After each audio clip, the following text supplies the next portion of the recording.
Everything I'm going to talk about in this video is for a game that hasn't even launched a beta yet. Like, they're still in the pre-beta stage. So this video is more for entertainment than it is actual feedback to the devs.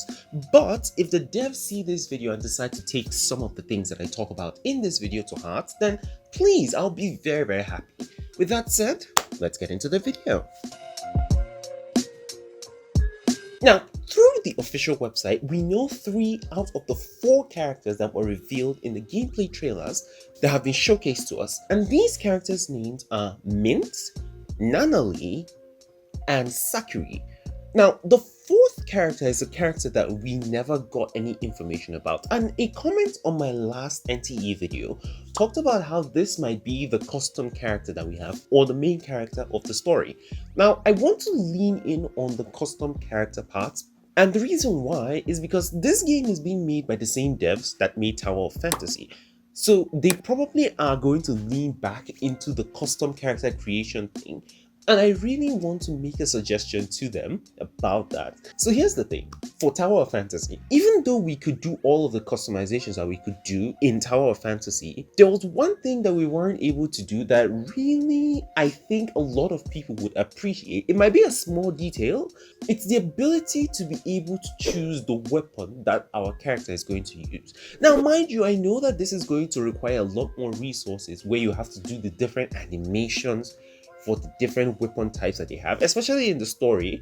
If you're going to have the MC do any fighting scenes or anything like that, you have to animate it like multiple times with the multiple weapons so that it will match up with what the MC actually has. There is a way that you could do it. For example, you could say that the MC's preferred weapon is a sword or something else, but they are also proficient in using a gun or something else. And so in cutscenes, you can then use that as an excuse to only use swords anytime the MC has to do a fight in a cutscene or something like that. That's my suggestion on how to work around it. But I think that giving players the ability to choose the weapon type that their main character can have, like allowing their main character to be a gun type user instead of a sword type user, or to be able to use a monster summon like Sakuri to fight with other monsters. I think that that is just a little cool detail that will make the character creation feel a lot more personal to a lot of people. It's a little thing, and I know that the devs are most probably not going to listen to this, but it's still something that you could try out and see for yourself. The thing is, not a lot of games do this, and I know why, but it would be awesome to see. Now, the second suggestion that I have is about the random events that we can see in the world. Now, here's the thing. In the gameplay trailer that we got, we see this scene over here. 委托所说的异象，看来就在这附近。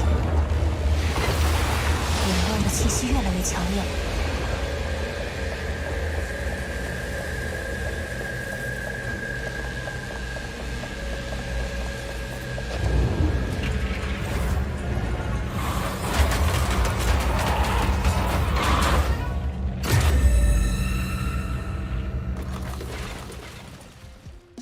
During this scene, we see all of the cool things that happen, but there is a very high chance that all of these things that happened in the main story of the game and not actually as a random event in the world. And I would really like to see this as a random event in the world. It's similar to how in Wuthering Waves we talked about the Retroact Rain. And in my video about the Retroact Rain and all of the random events that are going to happen, I wasn't sure if they were planning on making it a random event where you can just be walking along the road and then the rain starts to fall upwards. But that's not the case in Wuthering Waves. It's a mission, and if you want to see the Retroact Rain, you must not complete that mission. If you complete the mission, you will no longer be able to see the Retroact Rain. I hate that, and I would really like to see a system, especially since this is a modern world, in NTE, similar to Spider-Man 2 on the PS2. It's a game I've been playing recently where you can talk to civilians and they'll tell you something and you can go carry out that mission. Or while you're going along the way, you can just come across a petty crime, small little events that no one told you about but you just happen to bump into. I think these kinds of events will make exploration after the story and after doing all of the quests and getting all of the collectibles in the game. It's just make it a little bit more fun. And here's the thing, you can then add different missions for different areas of the map. For example, in one area of the map, you may have it where we're having dungeon breaks. I don't know whether we're doing with dungeons, but I'm just going to call these areas dungeons. So we can have an area of the map, maybe an area of the map where we haven't done a lot of exploration, be having consistent dungeon breaks until we now complete it. Then the dungeon breaks reduce by a larger margin. We can have it where some monsters are just roaming around and people are scared and we're trying to deal with these monsters. We can also have missions where these monsters are roaming around and we don't actually have to fight them. All we have to do is actually just complete a request of the monster and then it will leave peacefully. Like, the different ideas that we can have themed around the supernatural aspects of the game, especially since it doesn't seem like every single supernatural creature is a bad one. That's my personal suggestion about that, and I would love to hear you guys' comments about this. So just leave a comment down below. Now, this will probably be my last suggestion. I'll save off my other suggestions for later on when we see a beta, but I wanted to talk about the property system in the game. Now, NTE gives players the ability to purchase property, including cars and other things, and then we can buy these houses and we can go into these houses, we can rest in these houses, etc, etc. It's very similar to what we could do in GTA 5. Now, here's the thing. In GTA 5, and I think maybe I didn't play the game well enough, but if you get a house, there isn't really anything to do in the house. Like, for example, we don't have any games that we can play in the house. We can't invite friends over. We can't watch a movie at the house. We can't do anything at all in the house. Like, the house just exists. Doesn't make sense to me. So I think in NTE we should have a system where when you buy a house, you're able to do some other things in the house. You can host a party in the house, you can play games in the house, like pool or some arcade games or something else. Basically just make the houses feel like they are worth getting. Like, aside from like the flex factor of I have the house, gameplay wise, if I don't have anything that I'm doing in the house, there is no need for me to actually have the house. I don't know if anyone gets what I'm saying, but it's something that I hope the devs can work around.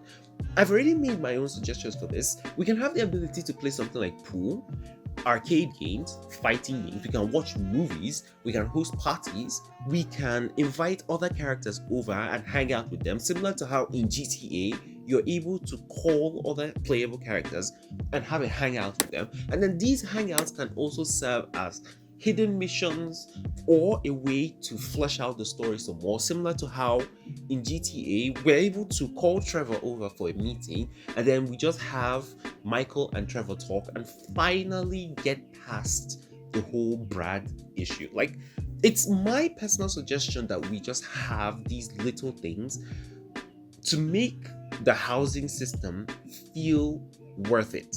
And I think it will also work because houses will probably serve as fast travel points in the game.